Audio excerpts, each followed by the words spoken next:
सुप्रभात मेरे प्यारे बच्चों। आज हम लोग इतिहास में पहला पाठ भारतीय उपमहाद्वीप और इतिहास, इसकी अगली कड़ी हम लोग पढ़ने वाले हैं। पिछले पाठ में हम लोगों ने हिमालय के बारे में जानकारी प्राप्त की थी। जो 6 भारतीय जो प्रदेश है उनमें दूसरा महत्वपूर्ण प्रदेश है भौगोलिक परिस्थिति का आधार पर, वो है सिंधु गंगा ब्रह्मपुत्र नदियों का मैदानी प्रदेश। तो ये आपको दिखाई दे रहा है, यह है गंगा नदी। तो गंगा नदी के किनारे ही और सिंधु नदी, गंगा नदी, सिंधु नदी और ब्रह्मपुत्र नदी, इन नदियों के किनारों पर ही यह मैदानी प्रदेश तैयार है। यह मैदानी प्रदेश 3 बड़ी नदियों सिंधु, गंगा और ब्रह्मपुत्र, उनकी सहायक नदियों की घाटियों से बना हुआ है। यह प्रदेश पश्चिम में सिंध पंजाब से लेकर पूर्व में वर्तमान बांग्लादेश तक फैला हुआ है। तो देखो, सिंधु नदी जो कि हिमालय से उद्गमित होकर पाकिस्तान में बहती है, जो कि पहले भारत में ही था लेकिन आज वह पाकिस्तान में है। तो वो प्रदेश वहाँ से लेकर जो बांग्लादेश है, जहाँ पे ब्रह्मपुत्र और गंगा नदी दोनों का संगम है, वहाँ तक यह प्रदेश फैला हुआ है। इसी प्रदेश में भारत की अति प्राचीन नगरीय हड़प्पा संस्कृति और उसके प्राचीन गणतांत्रिक राज्यों एवं साम्राज्यों का उदय हुआ था। तो हमने देखा था कि मोहनजोदड़ो और हड़प्पा, ये जो बड़े बड़े नगर थे जो कि अभी पाकिस्तान में हैं, ये इन्हीं नदियों के किनारे बसे हुए हैं। इसके पश्चात हम लोग देखेंगे तीसरा महत्वपूर्ण भूप्रदेश है थार का मरुस्थल। तो ये आप देख रहे हो, अफ्रीका महाद्वीप में सहारा मरुस्थल संसार का सबसे बड़ा मरुस्थल है। और ये जो चित्र में नीचे दिखाया गया है वो क्या है? थार का मरुस्थल, जो कि राजस्थान, थोड़ा पंजाब और गुजरात में आता है। तो थार का मरुस्थल राजस्थान, हरियाणा, गुजरात के कुछ क्षेत्रों में फैला हुआ है। इस मरुस्थल का कुछ क्षेत्र वर्तमान पाकिस्तान में भी व्याप्त है। तो आपने देखा होगा कि राजस्थान में यह सबसे ज़्यादा फैला हुआ है। थोड़ा सा भाग हरियाणा में है और थोड़ा भाग आपके गुजरात में है, और कुछ बचा हुआ भाग जो आज के वर्तमान पाकिस्तान में भी है। इसके उत्तर में सतलुज नदी, पूर्व में अरावली पर्वत की श्रेणियाँ और दक्षिण में कच्छ का रण, और पंजाब में पश्चिम में सिंधु नदी है। तो चारों तरफ से देखो, ये एक तरफ उत्तर में सतलज नदी है, पूर्व की तरफ अरावली पर्वत श्रेणियाँ हैं, दक्षिण में कच्छ का रण है और पश्चिम में सिंधु नदी है। इनके बीच यह थार का मरुस्थल स्थित है। हिमाचल प्रदेश में घग्गर नदी का उद्गम होता है और यह नदी थार के मरुस्थल में पहुंचती है। पाकिस्तान में यह हाकरा नाम से जानी जाती है। तो जो नदी हिमाचल प्रदेश के घग्गर में जिसका उद्गम होता है, वह जब यहाँ जाती है पाकिस्तान में तो उसका नाम हाकरा हो जाता है। तो राजस्थान और पाकिस्तान में इस नदी का पाट अब सूखा पड़ा है। इस सूखे पाट वाले क्षेत्र में हड़प्पा संस्कृति के अनेक स्थान बिखरे पड़े हैं, जहाँ पर आज भी पुरातत्व विभाग अपनी खोज कर रहा है। तो ये थार का मरुस्थल है जो कि राजस्थान, हरियाणा और गुजरात में फैला हुआ। इसके बाद हम लोग देखेंगे दक्कन का पठार। दक्कन का पठार यह उत्तर के जो मैदानी प्रदेश है, गंगा, सिंधु और ब्रह्मपुत्र के मैदानी प्रदेश, उसके नीचे ये जो दक्कन का पठार है वो पाया जाता है। एक और पूर्वी तट और दूसरी ओर पश्चिमी तट, इनके बीच में स्थित भारत का भूप्रदेश दक्षिण में शंक्वाकार होता गया है। देखो, हमारा अगर भारत का नक्शा या मानचित्र हम लोग देखेंगे तो हमारा जो भारत है वो एक तरफ पश्चिम की तरफ अरब सागर है, पूर्व की तरफ बंगाल खाड़ी है और नीचे हिंद महासागर। इसके कारण वो एक शंकु के आकार के, यानी कोन के आकार के, आइसक्रीम के कोन के जैसे उसका आकार हुआ है। इसी को हम लोग शंक्वाकार हो गया। तो इस पठार के पश्चिम में अरब सागर, दक्षिण में हिंद महासागर और पूर्व में बंगाल की खाड़ी है। तीनों ओर से पानी से घिरा यह भूभाग समुद्र में किसी त्रिकोणीय चोटी के समान दिखता है। इस भूप्रदेश को प्रायद्वीप कहते हैं। ये देखो, ये 3 तरफ से घिरा हुआ है, एक तरफ से नहीं, इसीलिए इसको क्या कहते हैं? प्रायद्वीप कहते हैं। तो भारतीय प्रायद्वीप का अधिकांश जो क्षेत्र है वह पठार से व्याप्त है।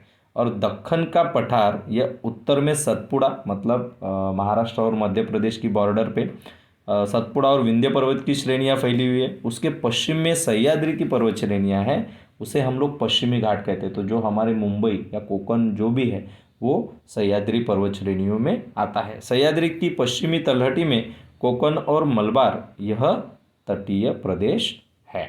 अब अगर हम लोग इसे ध्यान से देखेंगे तो ये हमको कुछ इस प्रकार से दिखाई देता है। ये देखिए, ये है हिमालय, जो हमने पढ़ा हिमालय की पर्वत श्रृंखलाएं।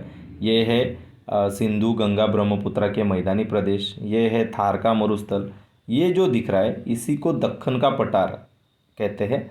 ये जो हरा वाला दिख रहा है वो है समुद्रीय तट, और इसके यहाँ पर ही अभी हमको लक्षद्वीप, म्यांमार, अंडमान निकोबार और लक्षद्वीप के द्वीप हमको दिखाई देते हैं।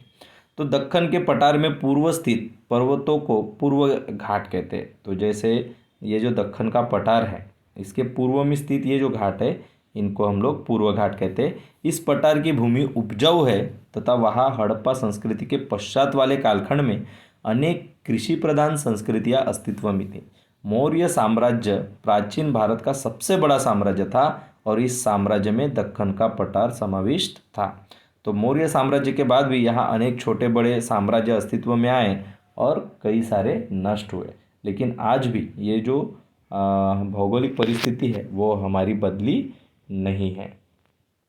इसके पश्चात हम लोग देखेंगे समुद्री तटों के प्रदेश। तो ये अभी मैंने आपको दिखाया था, ये जो हरा हरा दिख रहा है ये सारा, ये क्या है, भारत के तटीय प्रदेश है, मतलब समुद्री तटों के प्रदेश है। तो प्राचीन भारत में हड़प्पा संस्कृति के समय से पश्चिम देशों के साथ व्यापार होता था और यह व्यापार समुद्री मार्गों से चलता था।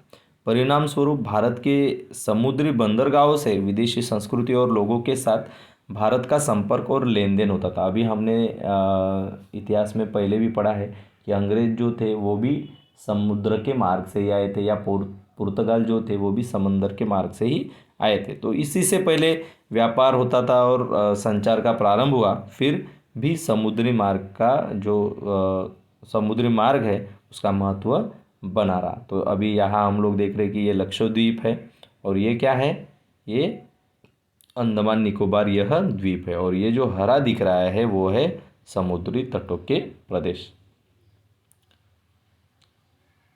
समुद्र में स्थित द्वीप, अभी हमने देखा समुद्र में कौन से द्वीप स्थित है। जैसे अभी मैंने अंडमान निकोबार और लक्षद्वीप दिखाया, तो ये देखो ये क्या है, चारों तरफ से पानी से घिरा हुआ है, उसी को कहते हैं हम लोग द्वीप। तो बंगाल की खाड़ी में स्थित अंडमान निकोबार भारतीय द्वीप है और साथ ही भारतीय द्वीपों का समूह लक्षद्वीप अरब सागर में स्थित है। इसके पहले के चित्र में हमने वो देखा था। तो प्राचीन समय में चलने वाली समुद्री व्यापार में इन द्वीपों का महत्व रहा होगा। पेरिप्लस ऑफ द एरिथ्रियन सी अर्थात लाल सागर की जानकारी पुस्तिका नामक पुस्तक में भारतीय द्वीपों का उल्लेख मिलता है, और यह पुस्तक एक अनाम ग्रीक नाविक ने लिखी थी। अनाम माने जिसका नाम हमें मालूम नहीं, लेकिन वो ग्रीक के रहने वाले थे, उन्होंने यह लिखी है, जिसमें अंडमान द्वीप का उल्लेख हमको दिखता है। अब ये जो आपको दिख रहा है ये पूरा भारत है, बराबर। अभी हमने देखा है ये जो हिंदू कुश पर्वत है, हिंदू कुश, ये हिमालय पर्वत, यहाँ से लेके ये पूरा हमारा भारत था। पहले का थोड़ा अफगानिस्तान का विभाग हमारे भारत में था। तो देखो ये पूरा का पूरा पाकिस्तान जो है वो पूरे भारत में था। तो ये है थार का मरुस्थल, ये हिमालय की पर्वत श्रेणियाँ, ये दक्कन का पठार, ये जो है सफ़ेद वाला दिख रहा है वो क्या है, समुद्रीय तट, और ये लक्षद्वीप जो कि अरब सागर में, और ये बंगाल की खाड़ी में अंडमान निकोबार। तो ये सारे भारत के प्राकृतिक विभाग हैं।